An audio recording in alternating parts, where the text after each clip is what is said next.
Bismillahirrahmanirrahim. Assalamualaikum warahmatullahi wabarakatuh. Waalaikumsalam warahmatullahi wabarakatuh. Ya arhamar rahimin, ya arhamar rahimin, ya arhamar rahimin, farij 'alal muslimin. Ya arhamar rahimin.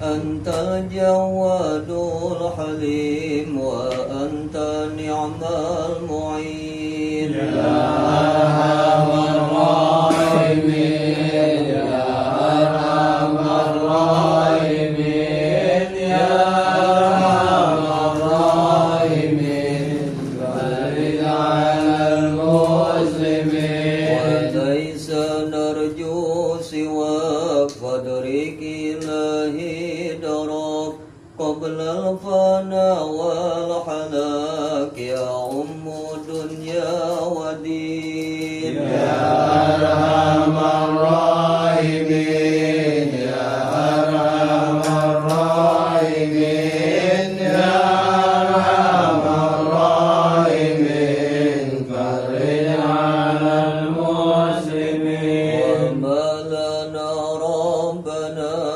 سواك حسبنا يا ذا العلا والغنى ويا قوي يا متين. يا أرحم الراحمين، يا أرحم الراحمين، يا أرحم الراحمين، فرج على المسلمين. والصلاة والسلام على شفيع الأنام والآل نعم الكرام والصحب والتابعين. يا أرحم الراحمين، يا أرحم الراحمين، يا أرحم الراحمين، فرج على المسلمين. اللهم صل وسلم وبارك عليه. Alhamdulillahillazi wa kafa, wassalatu wassalamu ala sayyidina al-mustafa wa ala alihi ahli sidqi wal wafa, amma ba'd. Puji syukur kehadirat Allah subhanahu wa ta'ala atas segala nikmat yang terlimpah kepada kita semua, sehingga pada kesempatan malam hari ini alhamdulillah kembali bersama-sama kita dapat hadir untuk mengikuti ta'lim rutin yang biasa kita adakan. Mudah-mudahan hadirnya kita pada kesempatan malam hari ini senantiasa dalam lindungan dan dalam curahan rahmat Allah subhanahu wa ta'ala. Salawat dan salam tidak lupa pula kita sanjungkan ke hariban junjungan kita baginda Nabi besar Muhammad sallallahu alaihi wasallam yang syafaatnya senantiasa kita harapkan di yaumil qiyamah. Mari saja ta'lim kita pada kesempatan malam hari ini kita buka dengan Ummul Quran suratul Fatihah, dan selalu kita berharap kepada Allah subhanahu wa ta'ala semoga dengan barokah Ummul Quran ini apa yang akan kita kaji dan kita pelajari di malam hari ini bermanfaat untuk kita semua fid din wa dunya wal akhirah. Bismillahirrahmanirrahim. Al-Fatihah ala hazihi wa ala kulli niyatin salihah. Wassalamah wal afiyah wal barakah wal ilman nafi'an wa ila hadratin nabiyil mustafa Muhammadin sallallahu alaihi wasallam wa khususan al-muallif hadzal kitab As-Syaikh Jalaluddin Al-Mahalli wa Syekh Jalaluddin As-Suyuti wa khususan sahibul maqam al-walid wal maghfirlah wa li jami'il muslimina wal muslimat wal mu'minina wal mu'minat al-ahya'i minhum wal amwat wa li ashabihil kiramil Fatihah. A'udzu billahi minasy syaithanir rajim. Bismillahirrahmanirrahim. Alhamdulillahirabbil alamin. Arrahmanir rahim. Maliki yaumiddin. الدين إياك نعبد وإياك نستعين اهدنا الصراط المستقيم صراط الذين أنعمت عليهم غير المغضوب عليهم ولا الضالين. Ighfir lana wa liwalidayna. Sampai ayat berapa kemarin? 94. Punya ayatnya?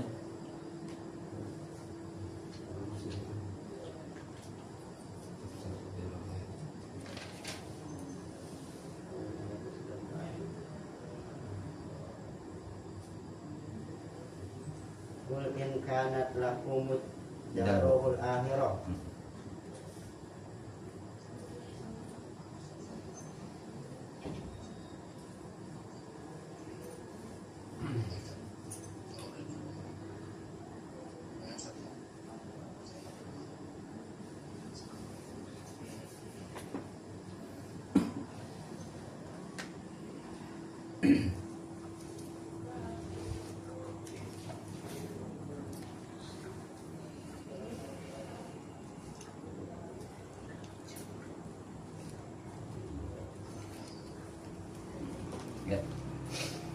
A'udzubillahi minasyaitonirrajim. Bismillahirrahmanirrahim.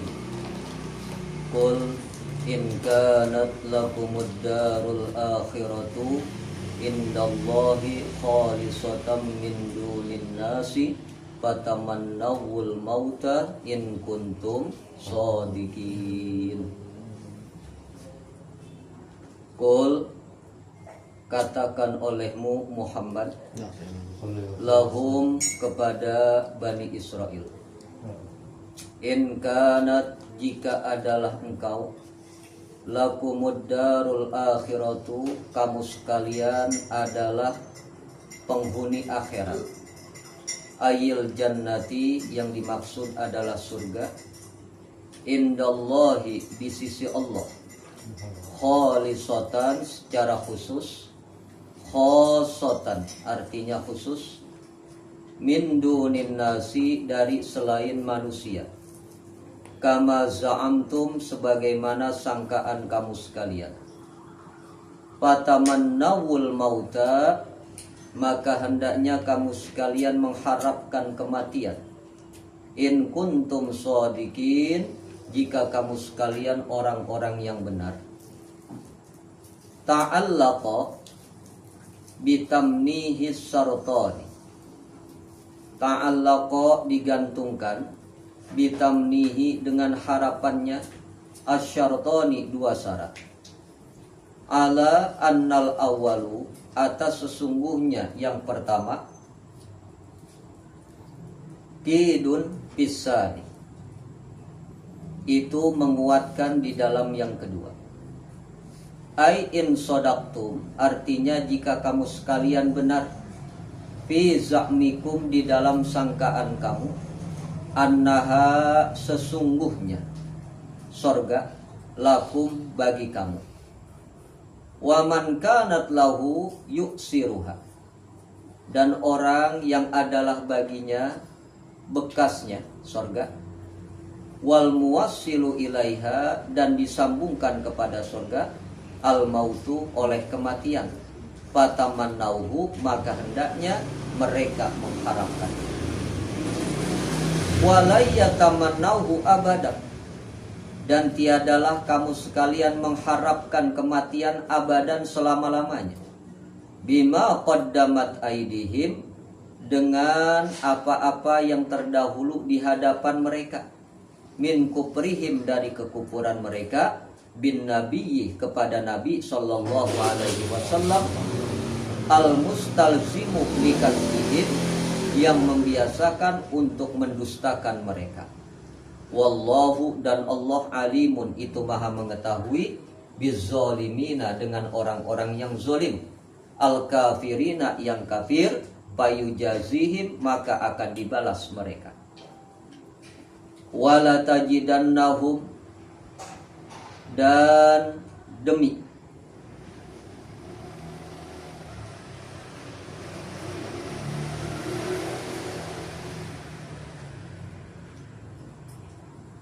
wala tajidannahum dan demi menemukan mereka, lam kosamin yaitu lam kosam, ahrason nasi berkeinginan manusia, ala hayatin untuk hidup, wa ahroso dan berkeinginan, minal lazina asroku dari orang-orang yang musyrik, al munkirina yang inkar, lil ba'si kepada kebangkitan, alaiha atasnya, nyanya itu kehidupan. La'allahum niscaya mereka, bi anna masirahumun nar karena sesungguhnya tempat kembali mereka neraka, dunal musyrikin bukan orang-orang yang musyrik, liinkarihim karena keingkaran mereka, lahu kepada kematian. Yawaddu mengharapkan, yataman mengharapkan, ahaduhum salah seorang mereka, lau yu'ammaru andaikan diberi umur, alfasanatin 1000 tahun, lau masdariyatun launya masdariyah, bimakna dengan makna anna sesungguhnya, wahia bisillatiha dan dia dengan menyambungkannya, fi ta'wili di dalam takwil, masdar maf'ul, yawaddu lafaz yawaddu, wama dan tiadalah huwa dia ai ahaduhum salah seorang mereka, bimuzahzihi dengan menjauhkannya, mubadihi menjauhkannya, minal azab dari azab, ayu ammar jika diberikan umur, fa'ilun itu menjadi fa'il, muzahzihi lafaz muzahzihi ai ta'mirihi artinya yang diberikan umur. Wallahu dan Allah, basirun itu maha melihat, bima ya'malun dengan apa-apa yang kamu sekalian lakukan. Titik sampai situ dulu. Berapa ya? Dua. Dua. Oh, dua. Baik. Pada malam hari ini kembali kita melanjutkan kajian kitab tafsir Jalalain, memasuki ayat yang ke berapa? 94 dan 95. Dua ayat ini diturunkan oleh Allah Subhanahu wa taala kepada baginda Rasulullah sallallahu alaihi wasallam berkaitan dengan orang-orang Yahudi yang mereka menyangka bahwa mereka semua adalah para penghuni surga, dan mereka mengaku sebagai ahli-ahli surga.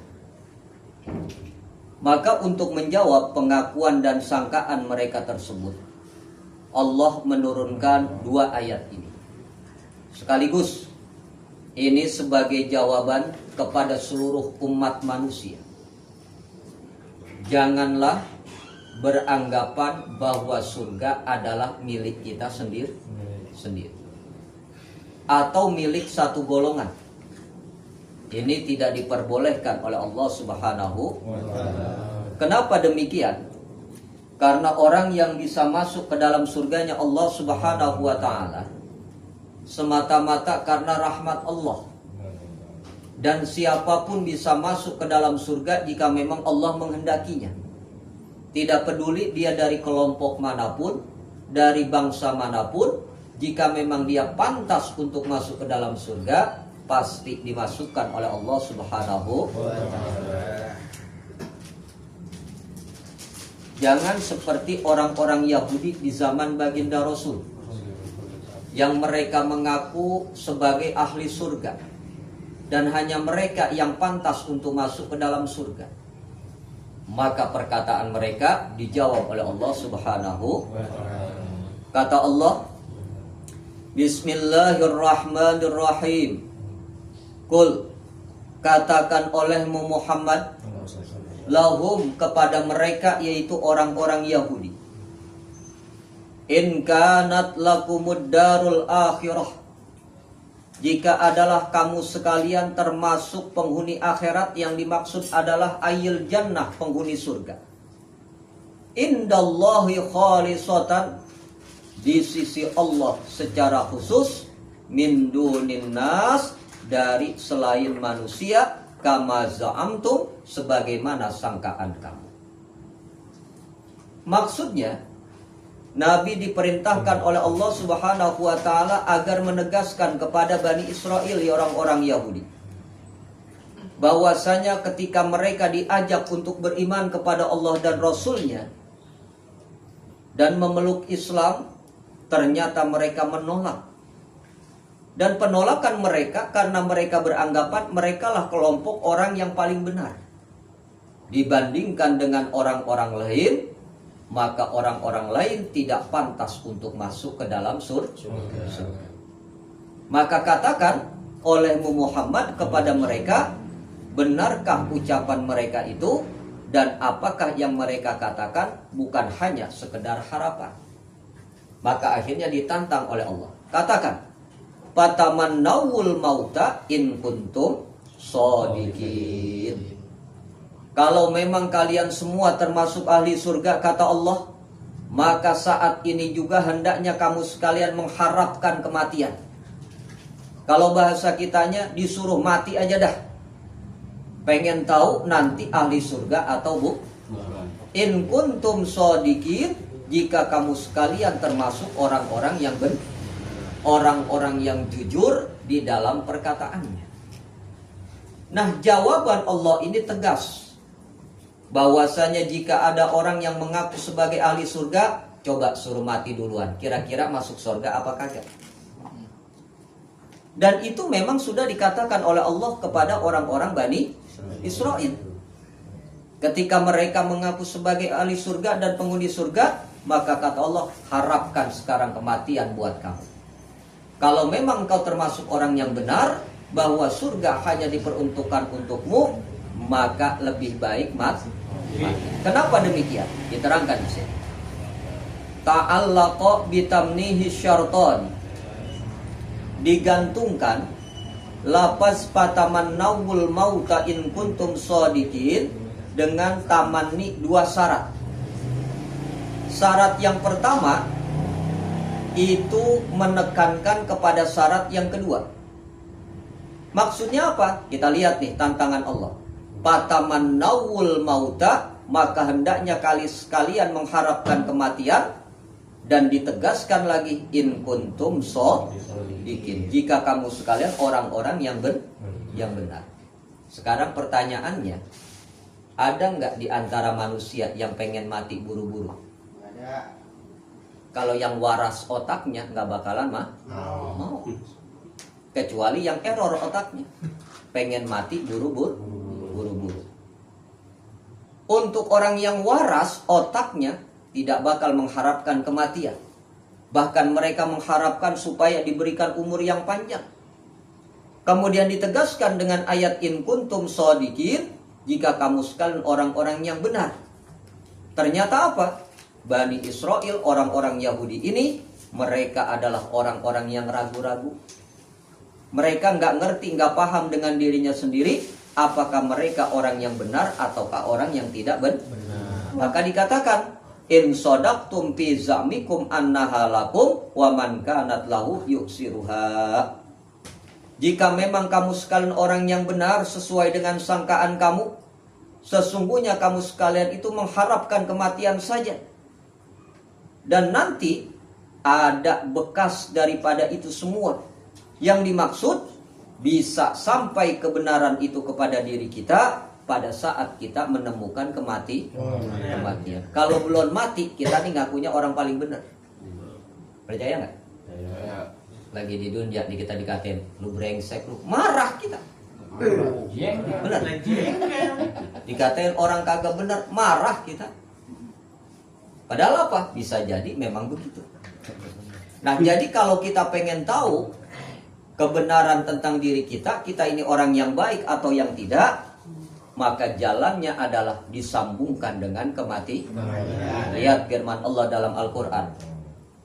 Kata Allah, wa khalaqal mauta atau wa ja'alal mauta liyabluwakum ayyukum ahsanu amala wa huwal azizul. Kata Allah kan begitu. Allah menjadikan kematian tujuannya ada. Kenapa? Karena tiap Allah menjadikan sesuatu pasti ada manfaatnya, ada gunanya. Di antaranya kematian. Yang orang nih paling takut dengan kematian. Dan orang paling benci dengan yang namanya kematian. Makanya Rasul pernah bilang dalam satu hadis, ada dua perkara yang paling dibenci manusia. Yang pertama adalah al-maut, kematian. Padahal kematian ini mungkin lebih baik karena menjauhkan dirinya dari segala fitnah. Fitnah apa? Yang pertama adalah fitnah di dalam kesyirikan, dan yang kedua adalah fitnah di dalam ujian yang menyebabkan dia jadi kufur. Maka mati lebih baik dibandingkan mendapatkan fitnah. Itu yang pertama, yang paling dibenci manusia. Dan yang kedua, yang paling dibenci manusia adalah sedikit harta. Jadi orang jadi orang miskin. Kita nih kalau hidup di alam dunia, pengennya makan dompet penuh, gitu kan? ATM penuh, begitu kan? Mau ngapain aja ada. Tuh pengennya kita. Pas dikasih susah aja sama Allah, tepak-tepak jidat. Ada yang model begitu? Ada nggak? Hah? Ntar udah ngeluh lagi. Itu model begitu. Artinya apa? Manusia memang benci dengan sedikit harta. Padahal apa? Sedikit harta yang dia miliki nanti di hari kiamat malah ringan hisabannya. Ingat, soal harta itu dua pertanyaannya. Dari mana engkau dapatkan dan kemana engkau salurkan. Kalau yang lain pertanyaan cuma satu. Contoh, umur engkau habiskan di mana? Ilmu engkau amalkan atau tidak, kan begitu. Tapi buat harta pertanyaannya dua. Dari mana engkau dapatkan dan kemana engkau salur? Didapatkan dengan cara halal, cuma dipakai buat main judi online. Ada yang begitu kan? Ada nggak? Dipakai buat dugem. Ada yang model begitu? Nah, ingat-ingat, nanti bakalan ditanya. Dia jawab, ya Rob, saya dapatnya halal, boleh capek nih, sampai keringetan dari pala sampai kaki, kan gitu. Pergi gelap, pulang gelap. Ternyata apa? Disalurkannya ke yang salah. Hati-hati. Atau sebaliknya, dia dapat dengan cara yang haram, cuman pengen dikata baik sama orang. Gila, orang diajiin. Ada kan begitu? Diumrohin. Sedekahnya gak tanggung-tanggung, amplopnya tebal, berarti pegang susah. Ada begitu kan? Saking tebelnya tuh amplop, gitu kan? Nah ini pun sama, dapatnya tuh haram, tapi kemudian disalurkan kepada yang halal, maka yang demikian gak ada nilainya di hadapan Allah. Nah jadi dua perkara tuh begitu. Yang paling dibenci manusia adalah kematian dan kemiskinan. Maka tujuan daripada kematian dijadikan oleh Allah yang pertama nih, liyabluwakum, buat menguji kamu sekalian. Kenapa? Karena yang namanya kematian datangnya tiba-tiba. Kata baginda Rasul, al-mautu ya'ti baghtatan. Kematian itu datangnya mendadak. Dia nggak pernah bilang-bilang, tahu-tahu datang aja. Kalau udah datang mau lari kemana? Ustadz, saya masih muda, enak aja. Emang muda nggak bakalan mati, gitu kan? Yang tuaan kali Ustadz, yang tuaan apalagi mana wajib, gitu kan? Nah itulah tujuannya, liyabluwakum, untuk menguji kita. Kenapa? Karena di dalam kematian ujiannya banyak. Contoh, pada saat malakal maut datang, di ujian, kita diuji tuh di situ. Setan juga datang, ditawarin minuman supaya iman kita hilang dari dada kita, dari hati kita masing-masing. Ada ujian. Dan ketika dicabut, ya tergantung amaliannya saja. Ada yang dicabut seperti mencabut rambut ditumpukan tepung, gak ada bekasnya. Atau seperti mencabut sutra ditumpukan duri, habis pada daun. Itu ujiannya. Selesaikah begitu? Enggak. Ayyukum ahsanu amala, siapa di antara kalian yang paling bagus amal perbuatannya. Kenapa? Karena orang yang selamat nanti adalah orang yang memang amalnya banyak. Makanya kan Allah berpesenin, watazawwadu, perbanyak bekal oleh kamu sekalian. Fa inna khairaz zadi taqwa, sebagus-bagus bekal adalah ketakwaan. Bekal yang lain mah nggak ngikut. Contoh nih, kita punya harta banyak. Kalau mati, mana dibawa? Hah? Paling jadi rebutan buat ahli waris. Nggak ada yang dibawa. Makanya dibilang oleh baginda Rasul, ketika anak Adam ini mati, yang nganterin dia banyak. Pertama, yang nganterin dia tuh keluarganya. Selesai nguburin, keluarga pulang kan? Pulang. Yang kedua, yang nganterin dia hartanya. Yang punya mobil, dia bawa mobil. Gitu kan? Sendal jepit ketinggalan aja, balik lagi dibawa pulang. Dicari. Benar? Iya. Lalu yang tetap yang mana? Yang tetap adalah amalnya. Nggak bakalan pulang. Ngikut sama dia. Tuh, yang harus kita sadari. Dan tujuan daripada kematian adalah Allah pengen tahu siapa di antara kita yang paling bagus amal perbuatannya. Kalau amal perbuatannya bagus, maka dari kuburnya saja sudah dipastikan mendapatkan kenikmatan kubur. Nah, orang-orang Yahudi ini, mereka ketika ditantang oleh Allah dan disampaikan oleh baginda Rasulullah, kalau memang kalian termasuk ahli surga, coba mati aja duluan, bahasa kitanya begitu. Dan kemudian, kalau memang kalian adalah orang yang benar, orang yang jujur, sudah minta mati saja. Kalau memang kalian termasuk ahli surga. Maka kemudian Allah katakan lagi, walayatamannauhu abadan bima qaddamat aydihim. Lan di sini maknanya adalah istiqbal. Yang dimaksud kagak bakalan orang Yahudi pengen mati. Lan tidak akan sama sekali yatamannauhu, mereka mengharapkan kematian abadan untuk selama-lamanya. Kenapa? Karena mereka ragu mereka orang yang benar atau tidak. Sekaligus mereka ragu termasuk penghuni surga atau bukan. Sama kita. Tadi kalau kita tanya, berani mati apa enggak? Enggak. Mengapa? Takut. Kan gitu kan? Emang apa takut? Dosa saya banyak. Kan begitu? Artinya apa? Kita bukan orang yang benar. Kan begitu kan? Dan kemudian orang-orang Yahudi pun sama. Mereka tidak akan pernah mengharapkan kematian untuk selama-lama. Bima qaddamat aydihim, disebabkan apa-apa yang terdahulu yang ada di hadapan mereka. Apa itu? Min kufrihim bin nabi, mereka kufur, ingkar kepada baginda Rasulullah sallallahu alaihi al-mustalzimul likadzbihim, dan mereka senantiasa melakukan kebohongan. Jadi ciri orang yang takut mati itu kufur kepada Nabi, dan yang kedua senantiasa berbohong. Jadi hati-hati.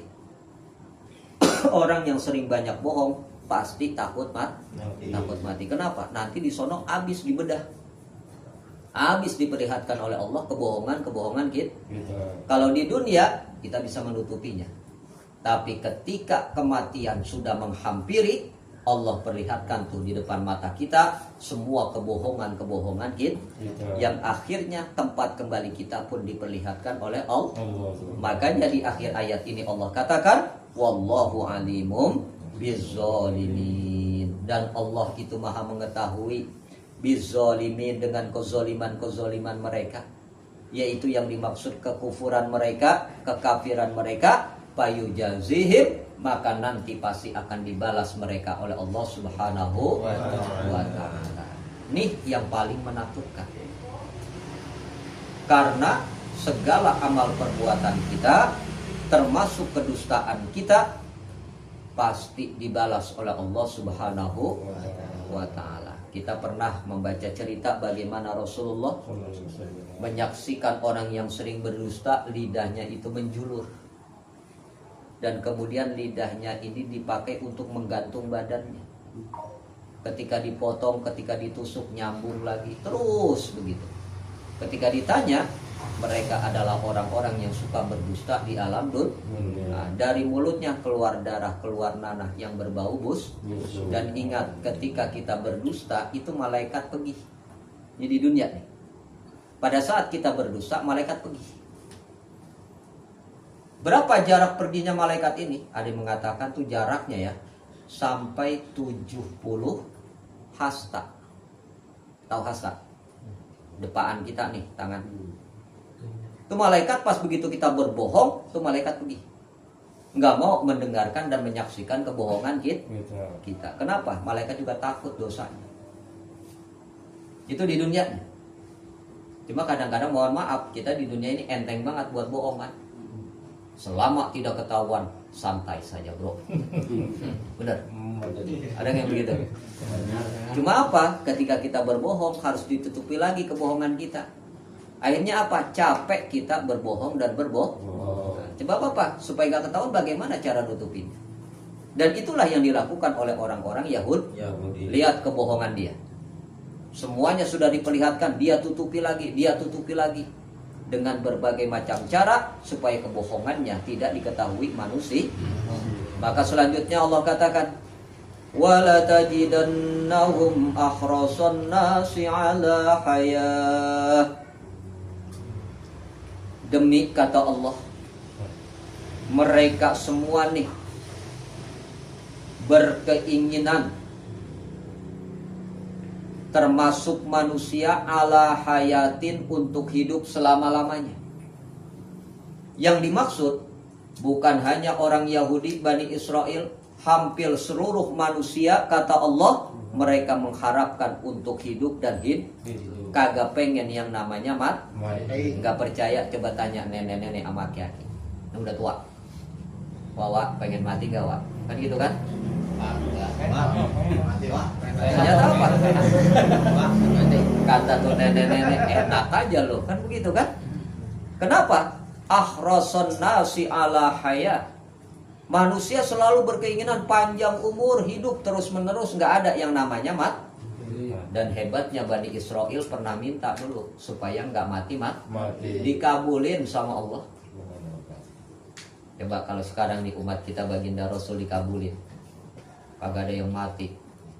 Nah, kampung penuh ini. Bener nggak? Penuh tuh kampung. Bani Israel juga dulu begitu.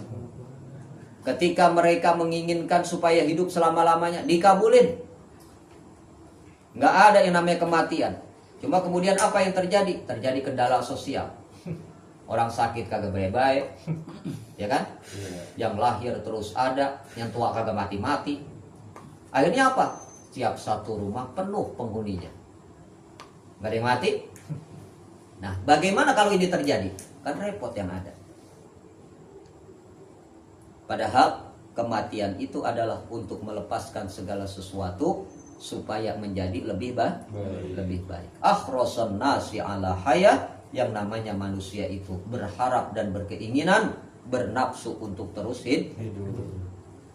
Wa minal lazina asraku, dan bernafsu pula orang-orang yang musyrik, orang-orang yang ingkar kepada hari kebangkitan, agar mereka semua ini terus hidup di alam dunia. Kenapa?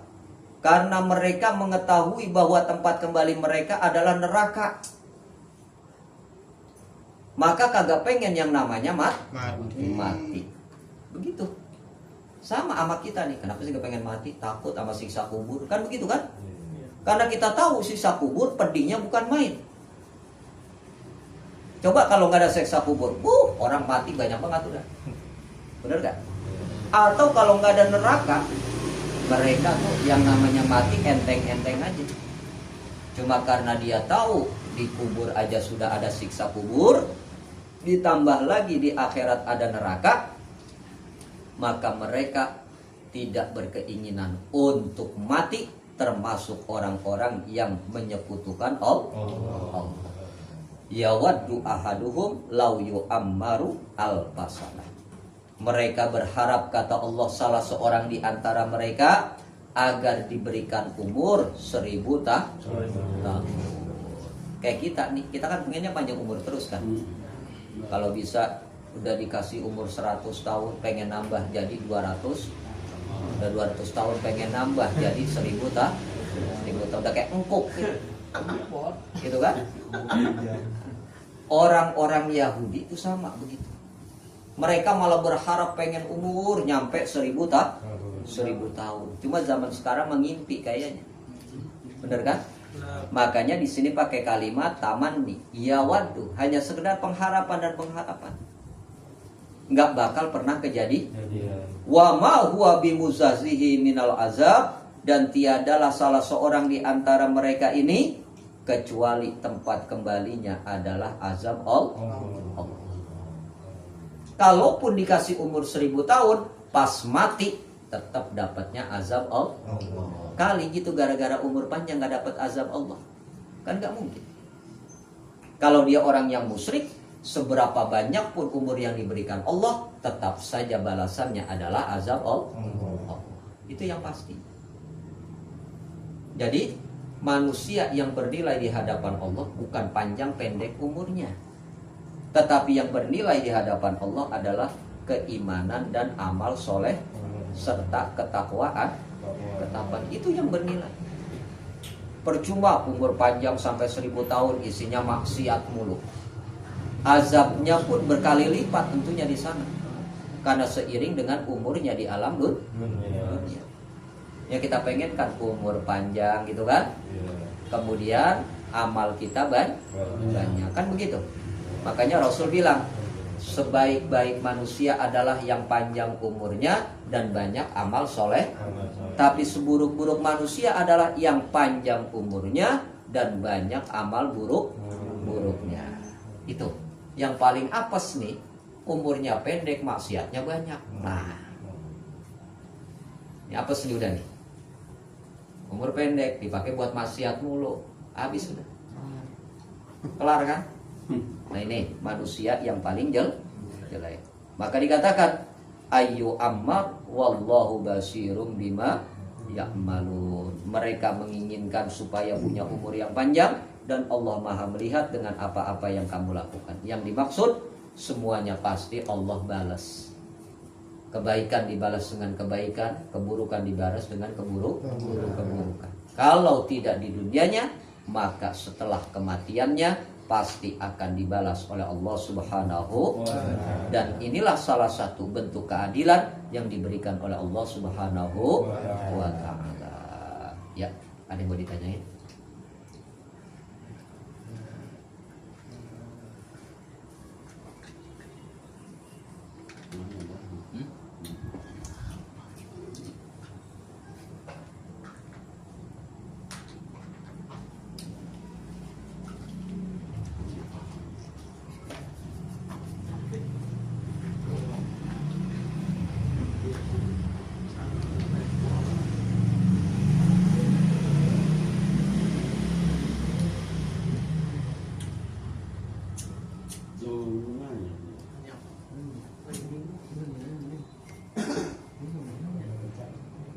Dengan jam.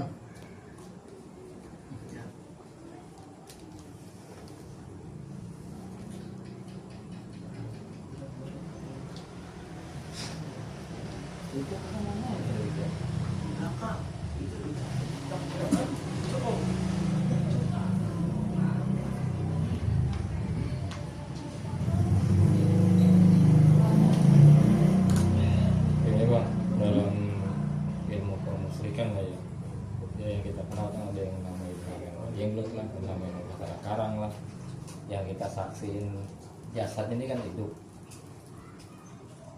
Itu emang masih ada ruhnya apa emang ya kelakuannya jin? Ya. Ketika seorang manusia ingin menyekutukan Allah Subhanahu wa ta'ala dengan berbagai macam hal, maka ingat setan di situ akan ikut campur. Gak mungkin enggak, pasti dia dukung. Contoh di zaman baginda Rasulullah, ketika orang-orang kafir menyembah patung berhala, ternyata di situ ada jin kafir yang masuk ke dalam. Dia ngomong menjelek-jelekan baginda Rasulullah. Supaya apa? Orang kafir ini semakin yakin dengan sesembahannya, dengan apa yang menjadi keyakinannya. Dan setan pasti ikut campur. Gak mungkin gak? Dari zaman Nabi terdahulu, dari zaman Nabi Adam kita dengar ceritanya, terus zaman Nabi Nuh, bahkan hingga sampai ke zaman baginda setan pasti ikut campur untuk menyesatkan manusia. Lalu bagaimana dengan manusia yang menyekutukan Allah dengan benda yang lain? Contoh seperti tadi batara karang, bentuknya kecil seperti manusia, namun kukunya bisa panjang, gitu kan? Rambutnya juga bisa panjang, matanya juga bisa melotot. Apakah makhluk ini hidup? Enggak, makhluk ini udah mati. Tapi kemudian bisa berkembang.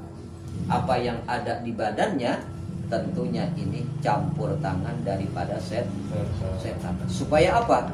Manusia meyakini bahwa benda ini memiliki keramat, memiliki hal-hal yang gaib, yang menurut dia kalau begini begitu bisa begini bisa begitu.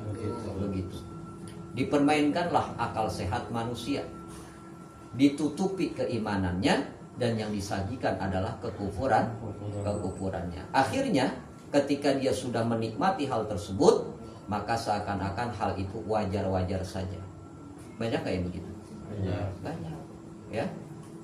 Dia memakai cara-cara yang tidak dibenarkan di dalam ajaran Islam. Dan hal itu sudah dicontohkan oleh para nabi-nabi terdahulu.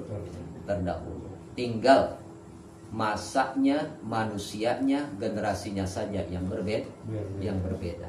Nih, zaman sekarang mungkin udah nggak ada tuh yang namanya patung-patung begitu, gitu kan? Nanti akan beralih kepada sesuatu yang manusia akhirnya bergantung kepada teknologi. Seperti sekarang kita lihat, berapa banyak manusia kalau HP-nya ketinggalan jumpa litan, ada yang begitu? Ada nggak? Duit nggak dibawa, nggak ada masalah. Tapi pas begitu HP ketinggalan, nggak tahu tuh di HP ada apa, kan begitu kan? Banyak yang begitu. Mungkin nanti makin kedepannya akan lebih hebat lagi. Artinya apa? Manusia sudah menuhankan sesuatu selain Allah. Banyak gak sekarang yang begitu? Hah? Mereka ketergantungan dengan teknologi.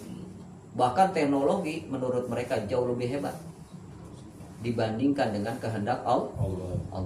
Ya kan? Dan inilah yang mesti kita pikirkan. Jadi soal masalah kemusyrikan bagi manusia seiring dengan perkembangan zaman pasti akan berlaku dan berubah. Tergantung generasinya saja. Sekarang generasi kita ya kayak begini. Nggak tahu generasi anak cucu kita ke depannya seperti apa. Wallahu a'lam. Ada lagi?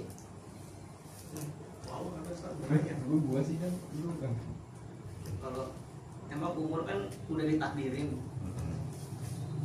kok kita harus berdoa buat nambah umur lagi, maksudnya panjang umur atau gimana? Maksudnya umur kan udah ditakdirin kita kapan meninggal ya, kapan ya?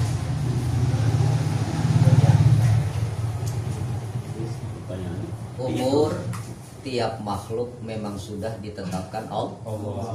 Allah bilang dalam Al-Quran, walikulli ummatin ajal. Tiap-tiap umat itu punya ketetapan batas waktu. Dan ajal ini dinamakan namanya ajal mughrab, yang sudah nggak bisa dirubah, diganggu Tapi ada juga yang dinamakan ajal mu'allaq. Jadi ajal ada dua, ya. Ada ajal mughrab, ada ajal mu'allaq. Ajal mughrab nggak bisa diganggu gugat, itu sudah di Lauhil Mahfuz, dituliskan Allah. Jauh sebelum kita terlahir ke alam dunia sudah ada. Kemudian ada mu'allaq. Mu'allaq itu tergantung. Dia masih bisa berubah ke sana, berubah kemana. Tergantung usaha dari manusia. Supaya apa? Bahwa hidup manusia ada syariat. Ada sebab, ada musabab. Contoh yang gampang, kita sakit, berobat ke dokter, minum obat, sebab minum obat, sebab berobat, jadi sembuh. Ya kan? Iya. Coba jangan berobat, jangan ke dokter, diem aja kalau sakit. Sembuh apa enggak? Hah? Lah tergantung. Ya kan? Tergantung, kan gitu. Iya. Nah, ini yang dinamakan mu'alaf. Nah, disinilah pentingnya yang namanya syariat. Supaya apa? Kita berusaha sebagai manusia. Kenapa? Karena di badan kita Allah sudah berikan sarana dan prasarannya buat berusaha. Itu yang dinamakan mu'al. Maka dikatakan oleh Allah dalam ayat selanjutnya tadi, walikulli ummatin ajal fa iza jaa ajaluhum la yastakhiruna sa'ata wa la yastaqdimun. Kalau udah nyampe tuh ajal, nggak bisa dimajuin, nggak bisa diakhirin. Artinya apa? Nggak bisa ditunda-tunda lagi. Dan itulah yang namanya kematian. Cuma kemudian Allah dengan rahmatnya, dengan kasih sayangnya, bisa saja memanjangkan umur seorang hamba. Contoh Nabi Daud nih, itu umurnya sebetulnya jatahnya cuma 30 tahun. Ada pula yang mengatakan jatahnya cuma 50 tahun. Dan ketika Nabi Adam melihat, ditanya, ini siapa? Ini adalah keturunanmu Adam, kata Allah. Kok umurnya pendek banget? Ya, maka tambahkanlah dari umurku 50 tahun. Nah, makanya Nabi Adam umurnya gak nyampe 1000, cuma 950. Karena yang 50 tahun sudah dihadiahkan kepada Nabi Daud. Artinya apa? Inilah yang dinamakan mu'alaf. Dengan rahmat Allah bisa saja begitu yang terjadi. Nah, dalam kebiasaan kita kadang-kadang ada orang tua, ini anak sakit, apa teriak-teriak, orang tua ngomong, ya Allah pindahin aja Pak sakitnya ke saya. Nah, kalau Allah kabulin bisa aja pindah rasa sakitnya ke orang tuh. Makanya nggak boleh orang tua tuh begitu. Kenapa? Karena kita nggak tahu dari rasa sakit yang diderita ini itu bisa menghapuskan dosa-dosa. Jadi orang tua nggak boleh tuh ngomong begitu. Ya, kenapa? Karena memang sudah dikehendaki Allah. Itu namanya ajal mu'alaq. Yang tergantung masih bisa dulu. Ada lagi yang bisa memanjangkan umur selain berdoa. Doa memang bisa memanjangkan umur. Seperti silaturahim termasuk memanjangkan umur. Kan gitu. Dan yang namanya panjang umur bukan hanya bilangannya. Panjang umur itu diantaranya adalah keberkahannya. Jadi pendek umurnya cuma berkah betul umurnya. Bermanfaat buat orang banyak gitu kan. Kebaikannya banyak kan gitu. Jadi yang namanya panjang umur itu ada dua. Ada bilangannya memang ditambah, ada pula yang berkahnya ditambah. Bilangannya nggak ditambah, cuma berkah umurnya. Yang tadinya kagak pernah ke masjid, nggak pernah ngaji, tiba-tiba ngaji dia. Tiba-tiba ke masjid. Soal sholat apa kagaknya Allah alam, pokoknya masjid ya. Kan begitu kan? Nah, pokoknya apa? Gairah buat ibadah tiba-tiba meningkat. Itu namanya berkah. Yang paling repot nih, ketika gairah ibadah hilang. Ya, sementara umur makin bertambah. Ini yang namanya berkah umurnya hilang. Itu begitu maksudnya ya. Jadi pentingnya kita berdoa untuk menambahkan umur kita supaya umur kita ini menjadi baik dan bermanfaat. Kenapa? Karena ingat nanti umur bakal ditanya. Ya, pada saat nih kaki kita di padang mahsyar belum bergeser kemana-mana itu ditanya, di mana umurmu engkau habiskan? Kelihatan tuh di mana tempat kita nangkringnya, kelihatan. Yang di masjid, yang di musola, nyengir dia. Kenapa? Tempat-tempatnya banyak. Sementara yang di kafe, ada kan yang begitu kan? Terus di mana lagi? Tempat-tempat dugem, tempat-tempat maksiat gitu kan? Pas begitu dia melihat, sedihnya. Bahkan ada yang sampai tersungkur karena malu. Kenapa? Karena yang nonton bukan dia doang, seluruh makhluk nonton. Tuh si A tuh ternyata tempatnya begitu. Itu kelihatan semuanya, ya. Jadi yang namanya umur berkah ini bukan hanya bilangannya, tetapi manfaatnya juga termasuk panjang umur. Jelas ya? Ya, ada lagi.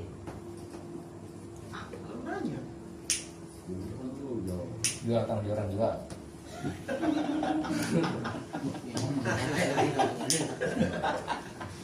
Nggak, di empang mah nggak ada sih. Nah, Di sana nggak ada empang. Pahut. Jualan Dan dapat babon. Ya, kalau nggak ada yang tanyain kita lanjutin ya. ya. Qul ya. Wasa'ala Ibnu Suriyah An-Nabi au Umar. Dan telah ditanya Ibnu Suriyah oleh Nabi atau oleh Sayyidina Umar. Amma ya'ti bil wahyi. Siapakah orang yang mendatangkan wahyu minal malaikati dari para malaikat? Faqala Jibril, maka dijawab oleh baginda Rasul yaitu malaikat Jibril alaihis. Faqala, maka dijawab oleh Ibnu Suriyah, wa aduuna, Jibril adalah musuh kami. Ya'ti bil azab, karena dia mendatangkan siksaan. Walau kana Mikail, dan andai kata Mikail, la amanna, niscaya kami akan percaya. Li annahu ya'ti bil hasabi, karena sesungguhnya malaikat Mikail mendatangkan kesuburan, wasalmi, dan perdamaian. Panuzila, maka diturunkan ayat, kul, katakan oleh Muhammad lahum kepada mereka, man kana aduwwal li Jibril, siapa saja orangnya yang menjadikan musuh untuk malaikat Jibril, fal yamut ghaizon, maka dia akan mati di dalam kehinaan. Fa innahu, maka sesungguhnya malaikat Jibril nazzalahu, yang telah menurunkannya ayat Quran, yaitu Al-Quran, ala qalbika, di dalam hatimu, biiznillah, dengan izin, bi amri, atau perintah Allah Subhanahu, musaddiqal lima baina yadaihi, yang membenarkan kepada perkara di antara hadapannya, qablahu, yang dimaksud sebelumnya, minal kutubi, dari beberapa kitab, wahudan, dan menjadi petunjuk, minad dolalati, dari kesesatan, wabusro, dan memberikan kabar gembira, bil jannati, dengan surga. Allahu musad lil mu'minina, kepada orang-orang yang beriman. Man kana aduwwa lillahi wa malaikatihi wa rusulihi wa Jibril wa Mikail, siapa saja yang orangnya menjadikan musuh bagi Allah dan malaikatnya dan utusannya dan malaikat Jibril, bikasril jimi, dengan kasril jim, wa fatihah, dan fathahnya, bila hamzin, dengan tanpa hamzah, wabihi, bibain, dan dengannya dengan huruf ba, waduniha, dan selain huruf ba. Wa Mikail, dan malaikat Mikail, atpun, itu menjadi atap, alal malaikati, atas lapas malaikat, min atfil khosi, dari atap yang dikhususkan, alal ami, kepada yang umum. Wa fi qiraatin, dan di dalam satu qiraat, Mikail, malaikat Mikail, bihamza'u yain, dengan hamzah ya, wa fi ukhra, dan di dalam yang lain, bila yain, dengan tanpa ya. Fa innallaha, maka sesungguhnya Allah, aduun, itu menjadi musuh, lil kafirina, bagi orang-orang kafir. Aukihi, maukiun lahum, bayanan lihalihim. Auki'ahu, yang jatuhnya, maukiun, tempat jatuh, lahum, kepada mereka, bayanan, itu menjadi bayan, lihalahum, kepada keadaan mereka. Titik. Satu ayat. 1, 2.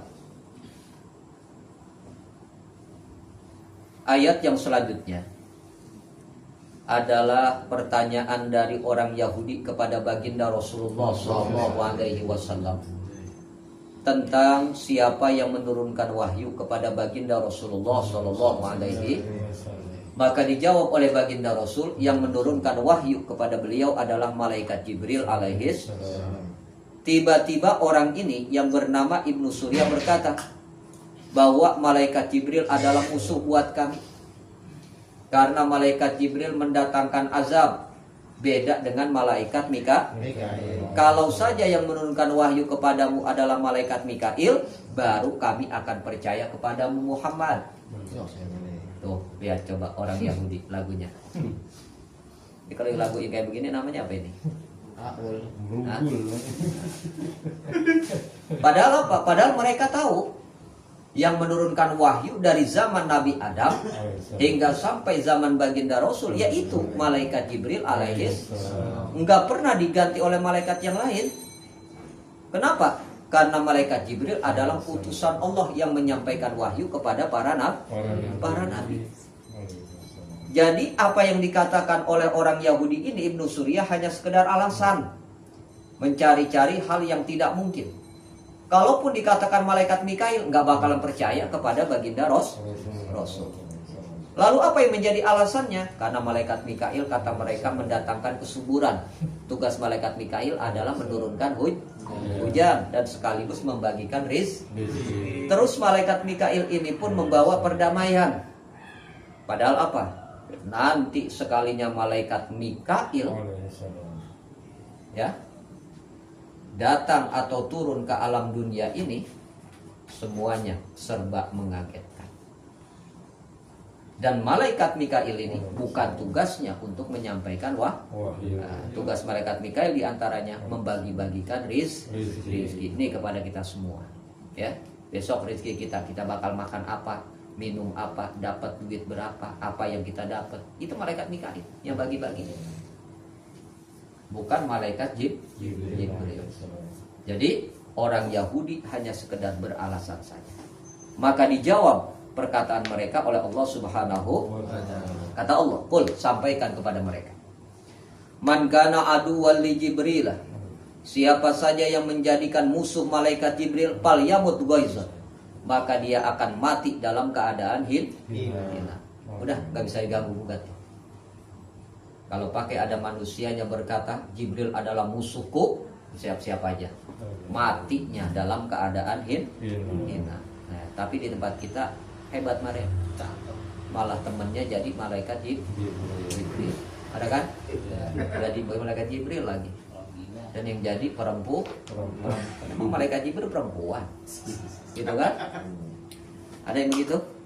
Dan yang paling hebat lagi, pengikutnya ada kan tolol.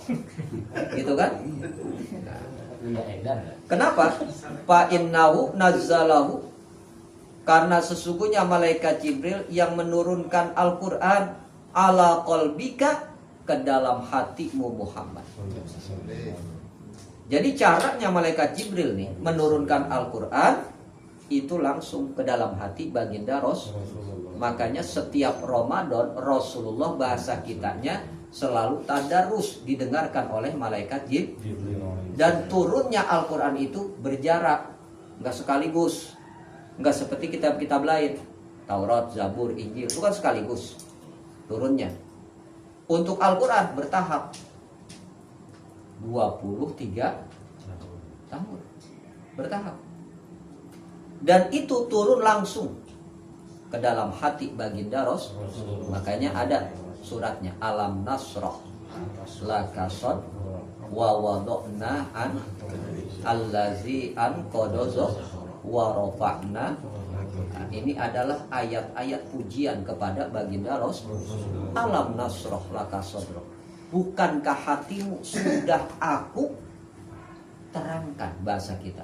Kenapa? Dibersihkan memang hati baginda Rasul.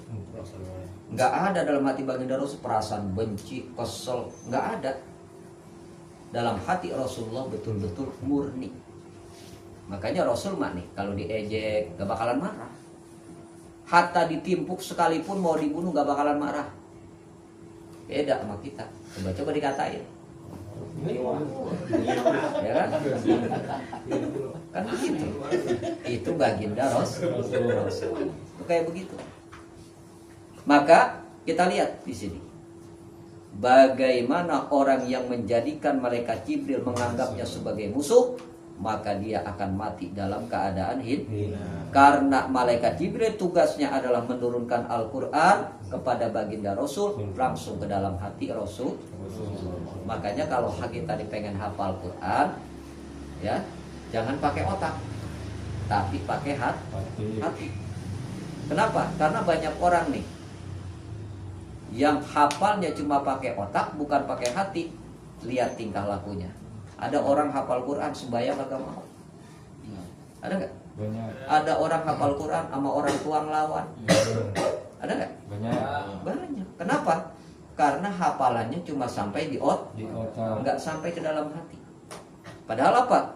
Malaikat Jibril menurunkannya kepada baginda Rasul, langsung ditetapkan ke dalam hati baginda Rasul. Biiznillahi, dengan izin Allah Subhanahu, karena memang Allah perintahkan. Jadi baginda Rasul ketika diturunkan satu ayat atau satu surat, itu diulang lagi dan diulang lagi.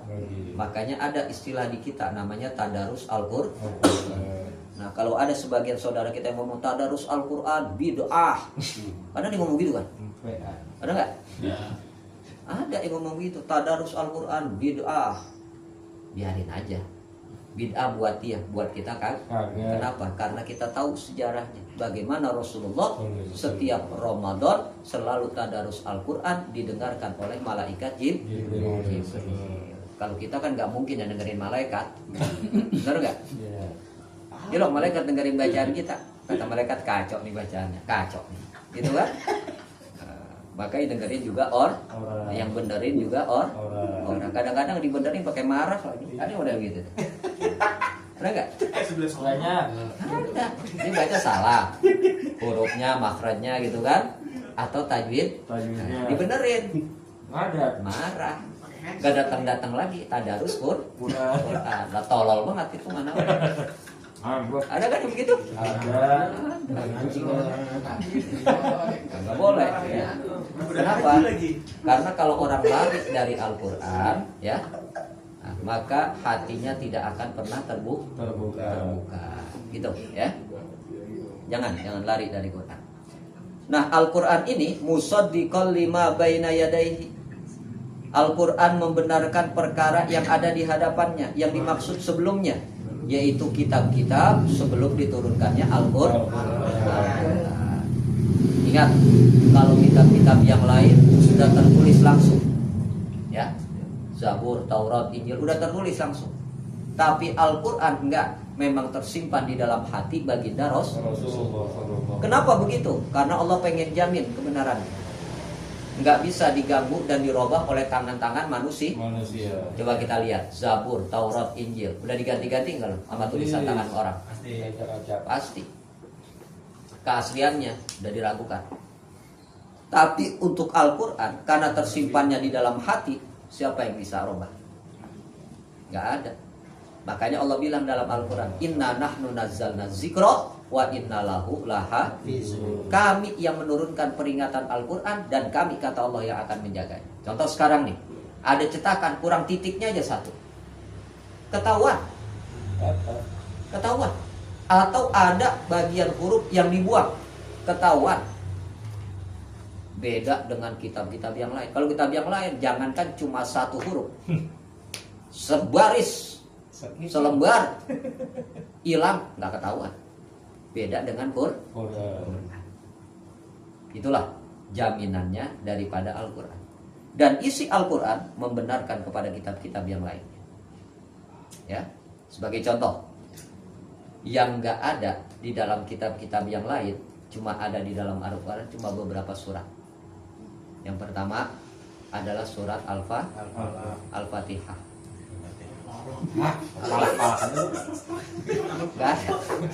Gak ada di kitab-kitab lain, ya. Kalau Al-Baqarah, ya, di dalam kitab Taurat itu ada, namanya surat Al-Ghamamah, ya. Di Al-Quran namanya surat Al-Baqarah, ada. Terus surat Al-Ikhlas itu nggak ada, ya. Terus surat Al-Falaq dan An-Nas itu nggak ada, ya. Kenapa? Karena Al-Falaq dan An-Nas memang turunnya langsung kepada baginda Rasul untuk menyelesaikan permasalahan yang didera Rasulullah pada saat diteluh oleh orang Yahudi. Gitu. Nah disinilah hebatnya Al-Quran. Kemudian Al-Quran ini fungsinya buat apa? Yang pertama, wahudan minad dolalat. Al-Quran ini menjadi petunjuk dari kesesatan. Apa yang gak ada jawabannya dalam Al-Quran, semuanya ada. Contoh nih ya, kita sering keseleo patah tulang. Jawabannya dalam Al-Quran ada nggak? Hah? Obatnya ada nggak dalam Al-Quran? Ada. Tepatnya dalam surat Yasin. Ayat berapa Ustaz? Ntar jam 3 malam. Jangan dikira enggak. Itu buat obat patah tulang. Ada. Ya. Enggak ada satupun permasalahan manusia di alam dunia yang nggak bisa dijawab Al-Quran. Kenapa? Karena Al-Quran menjadi petunjuk. Yang namanya petunjuk berarti semuanya ada. Mbak Google aja makalah. Kadang-kadang kita lebih yakin sama Mbak Google sih. Bener kan? Permasalahan saya apa? Dicari di Mbak Google. Qurannya ditinggalin. Tolol. Coba darah sekarang. Ya kan? Lebih dia searching tuh, dia cari permasalahannya di Google. Lebih dia percaya sama Mbak Google. Mbak Google kagak bisa jawab. Dia pakai mbah yang lain. Ada nggak? Ada nggak? Mbah YouTube. Nah, banyak yang begitu tuh. Padahal apa? Semua permasalahan hidup kita ada di dalam Al-Quran. Contoh ya. Kitanya, ini misalnya pengen hidup menjadi lebih baik lagi. Bagaimana caranya? Kan begitu kan? Syaratnya tergantung permasalahan apa. Permasalahan perempuan kan gitu kan? Nah, ada yang begitu ada? Banyakin ya. Baca surat Yusuf, baca surat Maryam. Kan gitu. Pas masalah rezeki 100 bisnis kok udah kemana tahu, kagak dapat. Ada begitu kan? Nah, baca surat Al-Waqiah dengan Ar-Rahman. Jam berapa? Kan jam 3 malam. Kan gitu kan? Semuanya ada jawabannya dalam Al-Quran. Enggak ada yang enggak ada. Gitu kan?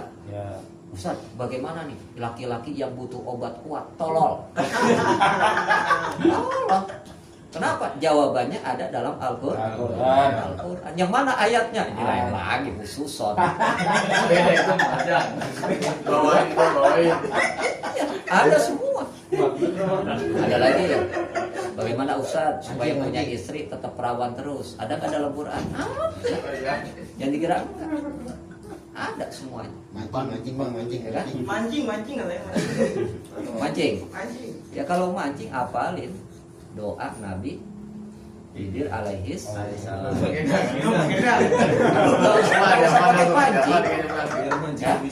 Nggak usah pakai pancing, pakai tangan aja ditepak ke layar.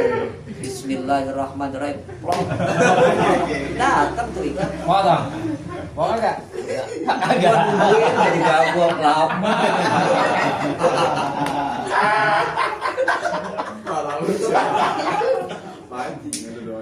Begitu. Makanya ini dikatakan Al-Quran ini fungsi yang pertama hudan sebagai petunjuk. Cuman kita nih yang mempelajari Al-Qurannya nggak mau. Makanya kan Nabi bilang yang terbaik di antara kamu sekalian adalah orang yang belajar Al-Quran. Dia udah bisa, kemudian diajarin lagi. Itu orang paling baik. Dan ingat, ketika kita ngajarin orang nih, dia baca, nggak usah jauh-jauh, baru belajar alif ba. Alif, itu bocah yang kita ajarin ngomong begitu kan? Ya. Itu gurunya udah dapat ampunan Allah. Derajatnya udah ditingkatkan oleh Allah. Dosanya udah diampunin. Sementara orang tuanya tuh yang nyerahin anaknya ngaji udah dapat juga pahalanya. Dosanya udah diampunin, derajatnya juga udah ditinggiin. Itu Quran, baru satu huruf saja. Bagaimana kalau tuh bocah baca Quran? Dia baca sekian kebet misalnya. Orang tuanya, gurunya panen pahala. Dosa-dosanya diampuni, derajatnya juga ditinggi. Makanya kalau ada orang ngajarin Quran ribut susah, tolong. Nggak ada kesusahan bagi orang yang ngajarin Quran. Yang ada adalah kemudahan dan kemudahan yang diberikan. Ustaz, saya kagak begitu. Kenapa? Lu ngajarin doang, belum ngamalin Quran. Kan begitu kan? Ketika kita sudah ngajarin, yang paling penting adalah ngamal. Makanya Abu Darda pernah bilang, ya, celaka buat orang yang nggak tahu. Artinya nggak pernah belajar. Tapi Abu Darda sampai ngomong 7 kali, celaka, celaka, celaka bagi orang yang sudah tahu tapi nggak diamalin. Kita kan begitu kan? Contoh nih kita semuanya, kan udah pernah belajar Quran, diajarin Pak Guru kan? Berapa sering kita baca Quran di rumah? Ayo. Insyaallah. Hah? Ada yang Ramadan 2 baru ingat? Tuh kan? Itu juga buka Fatihah doang. Pas lihat Al-Baqarah panjang amat. Shadaqallahul azim. Berhenti.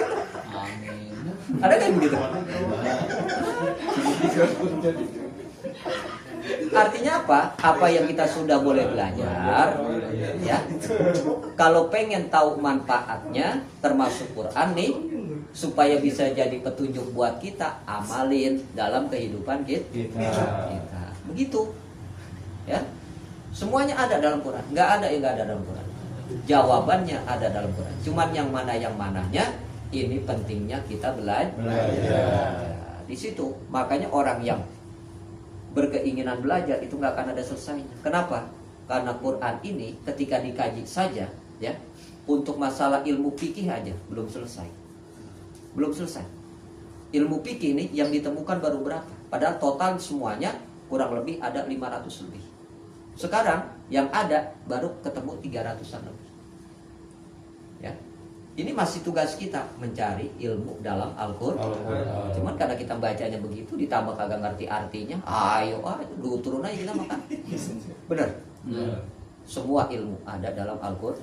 Bahkan para penemu nih, semuanya ilmu itu sumbernya dari Al-Quran. Dan dia menjadi petunjuk dari segala kesesatan.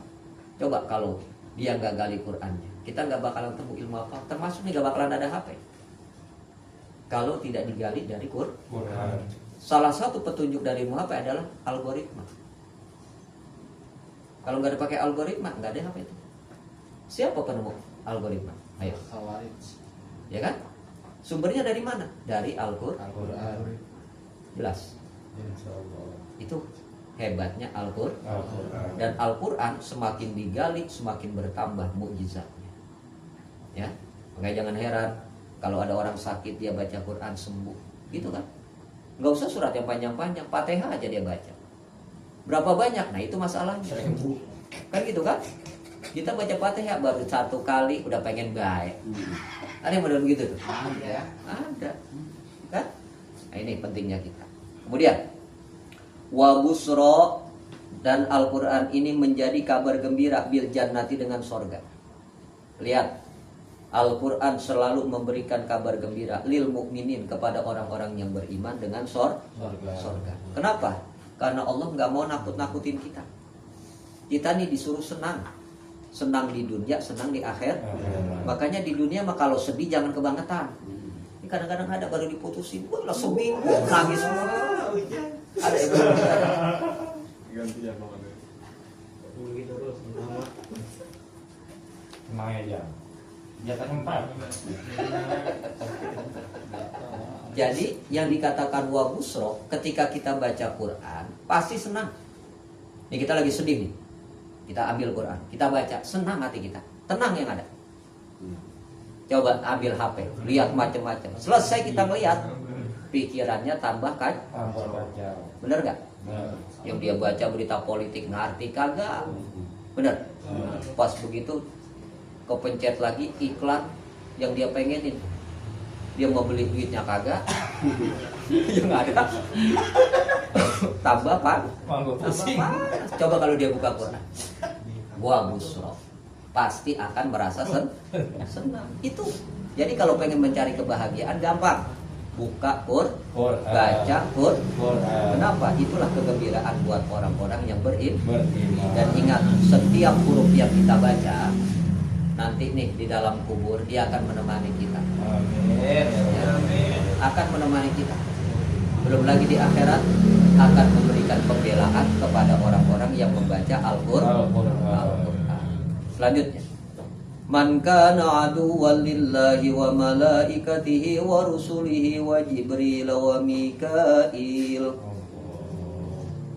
Siapa saja orangnya yang menjadikan musuh kepada Allah dan malaikatnya dan utusannya, termasuk malaikat Jibril dan malaikat Mikail, maka orang yang seperti ini fa innallaha aduwwul lil kafirin, maka sesungguhnya Allah yang akan menjadi musuh bagi orang-orang yang kafir. Kenapa? Karena orang yang menjadikan para malaikat sebagai musuhnya, hakikatnya adalah musuh Allah Subhanahu wa ta'ala. Kenapa? Karena malaikat mah kagak pernah maksiat. Malaikat mah hamba yang taat. La ya'suna ma amarahumullah. Malaikat nggak pernah maksiat. Apa yang diperintahkan Allah taat betul. Ada malaikat yang diciptain nih, disuruh sujud, sampai sekarang masih sujud aja, nggak bangun-bangun. Kan kayak kita, duduk diri dia. Bener kan? Kita mengelawan mulu kan. Kata mak kita, bayang toh, tar. Malaikat kagak pernah begitu. Kata Allah, panggul aras. Namanya malaikat hamlatul ar. Dari semenjak diciptain sampai sekarang, sampai hari kiamat, tuh manggul aras saja, gak kemana-mana. Tuh aras goyang kayak kagak kayak tetap dipanggul. Coba kita panggul ke motor. Dapat 3 menit kok dilepas. Bener. Jadi malaikat begitu tuh, nggak pernah maksiat kepada Allah. Tiba-tiba ada manusia ngaku sebagai musuh malaikat, lah kuat amat. Bener nggak? Manusia nih pakai musuhin malaikat kebangetan hebat. Jangan kan pakai musuhin manusia, musuhin kambing aja juga ribet. Bener? Binatang dah kita musuhin. Binatang kalau itu galak kita lari duluan. Gak usah jauh-jauh, soang aja, nyerotok. Padahal kagak gigit Ya kan? Pakai ada manusia jadiin malaikat sebagai musuh. Kehebatan yang begitu mah. Ya. Maka dari ayat ini dapat kita ambil pelajaran bahwa manusia tidak sepantasnya untuk mencari-cari alasan dan menjelek-jelekan makhluk Allah yang lain. Gak boleh. Termasuk kita nih, demi mengangkat diri kita menjadi bagus, lalu kita jelekkan orang lain, nggak boleh. Apalagi pakai jelekin malaikat, wah kehebatan hebat. Ada kan yang begitu kan? Nah ini seperti Ibnu Surya begitu lagi, ya. Maka pelajaran buat kita, ketika memang kita ingin bagus, maka baguslah dengan sendirinya. Jangan lalu menjelekkan orang lain. Kenapa? Karena ketika kita menjelekkan orang lain, percayalah, kalau itu kejelekan ada, maka kita pasti akan mengalaminya. Sebelum kita mati, kita pasti dapetin. Jadi orang yang suka jelek-jelekin orang akan berbalik kepada diri. Sebelum dia mati, dia pasti akan mendapatkan. Nauzubil. Dan ini yang kita kagak pengen. Makanya Islam ngajarin adabnya begitu indah. Kalau manggil teman, jangan manggil nama orang tuanya. Sama aja ngatain orang tua sendiri. Contoh, si A, orang tuanya namanya Sulaiman. Namanya kan si A. Kan bocah sekarang udah ada sombong. Gitu kan? Dipanggil Sulaiman. Padahal nama bapaknya. Itu sama aja tuh, dia manggil nama bapaknya sendiri. Walaupun yang dipanggil nama bapak temennya. Kalau dia menghinakan orang tua temennya, maka siap-siap orang tuanya pasti akan mengalami kehinaan. Hati-hati. Dari mana sisi mana aja. Inilah adilnya Islam. Jelas? Ya, ada yang mau ditanyain?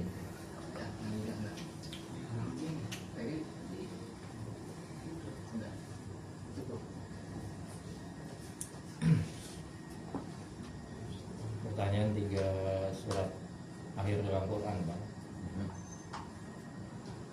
Yang saya pernah dengar kan, ya kita mah sebagai makhluk biasa, ya kagak sanggup dah ngatamin Quran lagi mau tidur. Kan dianjurin baca 3 surat Qul ya. Qul binas. Ya katanya pahalanya sama dengan khatam Quran ya. Jadi begini, keistimewaan tiap surat di dalam Al-Quran masing-masing memiliki keistimewaan. Makanya Al-Quran itu tiap suratnya punya nama masing-masing. Masing-masing. Contoh kayak surat Al-Fatihah. Yang kita kenal kan surat Al-Fatihah doang. Padahal nama surat Al-Fatihah sampai 12 nama minimal. Termasuk dikatakan suratus sholah. Suratnya yang dipakai memang buat sholat kan gitu kan. Iya. Terus Fatihah dapat julukan Ummul Quran, induknya Al-Quran Al-Quran. kan gitu. Iya. Artinya apa? Tiap julukan inilah keistimewaannya kan gitu. Termasuk surat Al-Ikhlas. Memang baginda Rasul mengatakan, siapa orang yang membaca surat Al-Ikhlas 3 kali balik, maka seakan-akan sudah mengkhatamkan Al-Quran. Kenapa begitu? Karena isi dari kandungan surat Al-Ikhlas sudah mencakup seluruh isi Al-Quran. Jadi satu kali baca sepertiga, satu kali baca sepertiga, satu kali baca lagi seperti, maka jadi hatam hitungannya. Itu begitu.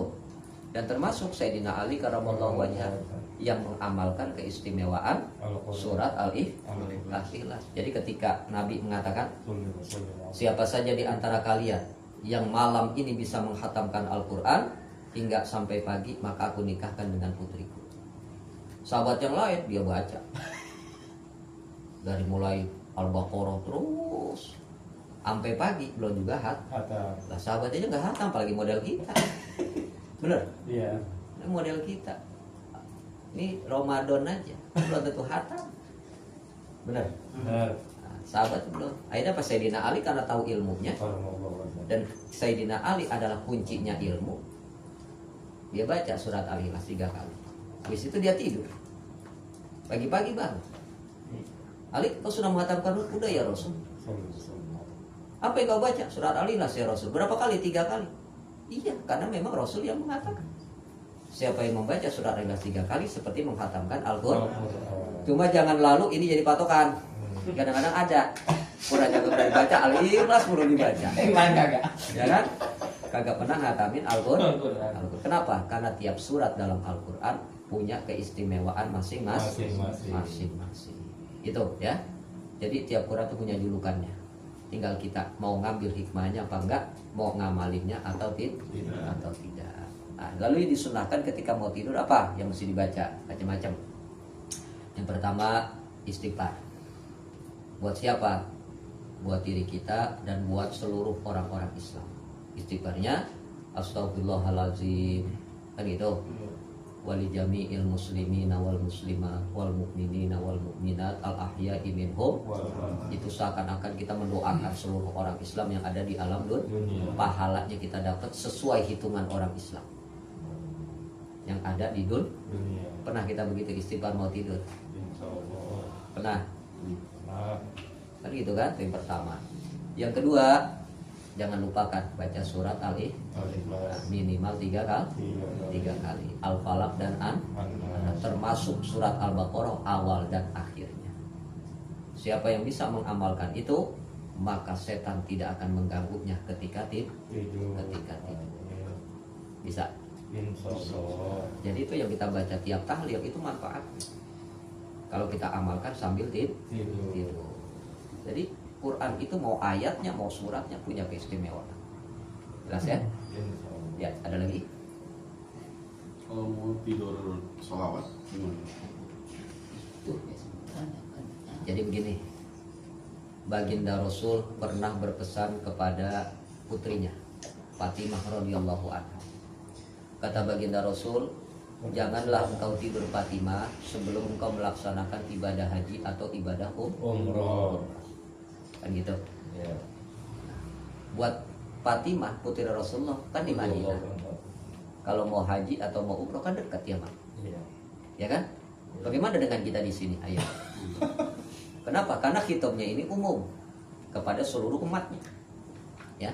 Yang disampaikan langsung memang kepada Fatimah, tapi hukumnya umum kepada umat. Maka salah satu caranya adalah dengan memperbanyak sholawat minimal 3 kali. Gitu ya. Jadi habis istighfar baca sholawat. Sholawat yang mana? Yang mana yang kita bisa? Gitu kan? Kita makan ngambil yang pendek-pendek, mata udah keliyep. Nggak usah. Dah 3 kali dah. Gitu kan? Iya. Nggak ngapa-ngapa, boleh. Ada lagi?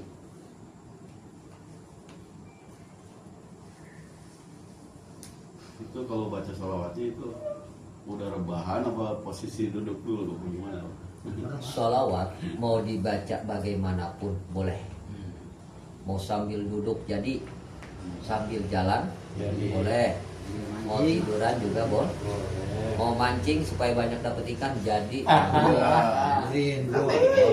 Jangan galatama, nggak boleh. Ya, nggak apa-apa. Silakan aja. Lah iya marah gua lah.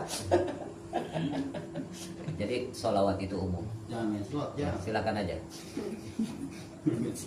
Tadi selawatnya begitu. Abi kalau udah tahu doanya Nabi Khidir nggak mancing deh Pak. Nggak mancing nggak jamin. Berhenti mancing. Ya. Sebelum kita tutup, ya kita baca Fatihah ya.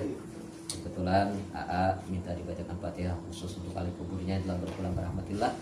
Mudah-mudahan seluruh ahli kuburnya senantiasa Allah ampuni segala dosa dan kesalahannya, Allah terima segala amal baiknya, dan Allah jadikan kuburnya raudhah min riyadil jannah. Begitu juga dengan seluruh ahli kubur kita yang telah berpulang ke rahmatillah. Mudah-mudahan dengan berkah malam Jumat ini mereka semua mendapatkan curahan rahmat dan ampunan Allah Subhanahu wa taala. Al-Fatihah khususun almarhum Bapak Owi bin Karija, almarhum Ibu Cici apa Caci? Caci binti Hamid, almarhum Bapak Karja bin Mesil, almarhumah Ibu Ocah binti Suad, almarhum Bapak Hamim bin Samidan, almarhumah Ibu Icih binti Pulan, almarhumah Ibu Mirah binti Karja Wikarta, almarhum Rehan bin Sudirna, almarhum Farhan bin Sudirna, usulihim wa furu'ihim yatawassahum birahmah wal maghfirah wa li ashabihil kiramil Fatihah. أعوذ بالله من الشيطان الرجيم بسم الله الرحمن الرحيم الحمد لله رب العالمين الرحمن الرحيم مالك يوم الدين إياك نعبد وإياك نستعين اهدنا الصراط المستقيم صراط الذين أنعمت عليهم غير المغضوب عليهم ولا الضالين. Mari kita baca doa kafarat majlisnya.